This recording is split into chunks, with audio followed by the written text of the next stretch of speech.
Hello everyone, this is Mohit here and welcome to the test book. Intelligence bureau junior intelligence officer 15 October कल आप सभी exam देने जा रहे हैं। मैंने अपनी तरफ से पूरी मेहनत करी है, पूरी टेस्ट बुक की टीम ने मेहनत करी है और डेफिनेटली आपको इसकी जीत हासिल होगी। अगर आपने शिद्दत के साथ भी 1 महीने तैयारी करी है तो आपको सिलेक्शन से कोई रोक नहीं सकता। लेकिन बहुत सारी बातें हैं जो आपके मन में भी आ रही होंगी। चलिए उन मन की बातों को कर लेते हैं। पहला पॉइंट तो यह है कि सर क्या लगता है आपको कितना सेफ स्कोर हो सकता है।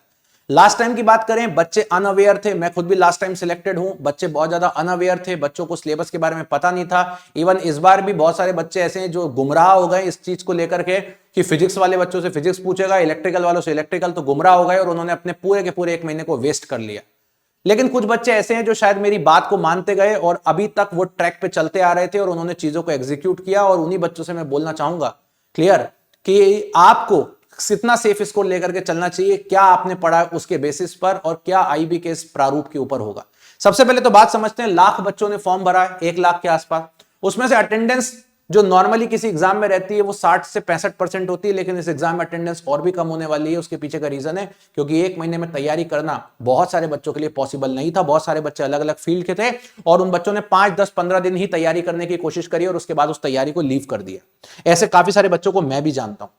तो मैं यही बोलूंगा इसमें अटेंडेंस बहुत ही कम होने वाली है, लेकिन कितनी अटेंडेंस होगी हमें आई भी नहीं बताएगा। लेकिन मेरा एक अनुमान है कि 50% भी अटेंडेंस हो गई तो बहुत बड़ी बात है।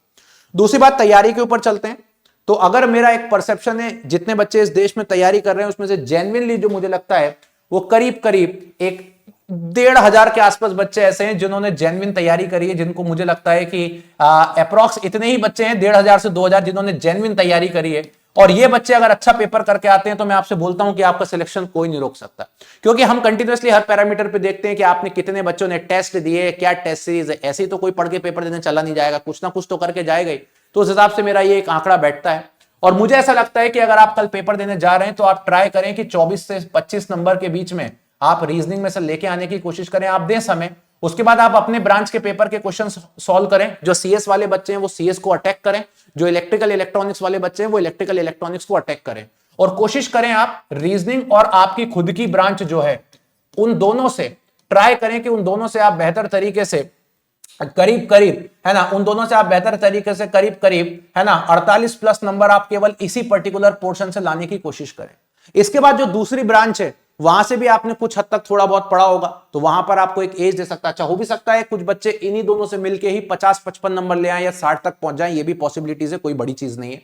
ठीक है, क्योंकि जैसे इलेक्ट्रिकल इलेक्ट्रॉनिक्स वाला बच्चा अगर वो अपने डोमेन में स्ट्रांग है तो वो इलेक्ट्रिकल इलेक्ट्रॉनिक्स के सारे ही क्वेश्चन करके आ जाएगा, कुछ भी उससे नहीं छूटना है, और वो करीब करीब 40-45 नंबर के आएंगे और बाकी का ये है राइट। लेकिन मैं फिर भी थोड़ा सा और मार्जिन इसका बढ़ाने की कोशिश करूंगा। तो आप रीजनिंग और अपनी ब्रांच के जो चैप्टर्स हैं, आप रीजनिंग और अपनी जो ब्रांच के चैप्टर्स हैं उनसे आप कोशिश करें, है ना, उनसे आप कोशिश करें कि भाई कम से कम आपके 50 से 55 नंबर के आसपास फिक्स बैठ जाए। बचा कुचा इसके बाद थोड़ा बहुत आप टारगेट करें दूसरी ब्रांच से, जैसे सीएस वाले बच्चे, इलेक्ट्रिकल इलेक्ट्रॉनिक्स से बाकी बच्चे। तो मुझे लगता है कि अगर आप पेपर देके आते हैं और पेपर का लेवल बिल्कुल वैसा ही रहता है जैसा लास्ट टाइम रहा था, तो मुझे लगता है 60 प्लस 101% आपका एक अच्छा सेफ स्कोर माना जाएगा। बिना निश्चिंत होकर आप स्किल टेस्ट की तैयारी करिए। लेकिन अगर पेपर का लेवल थोड़ा भी ऊंच नीच हुआ तो ये वापस कहानी 55 से 60 या 50 से 60 के बीच में बैठ जाएगी।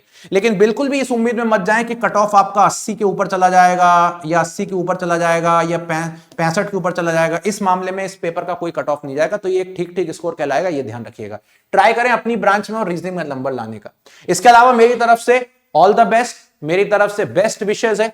जाइए और पेपर को फोड़ के आइए। पेपर के बाद हम एग्जाम एनालिसिस के लिए मिलेंगे और एग्जाम एनालिसिस में भी फोड़ेंगे। So thank you so much, bye bye, take care and love you everybody.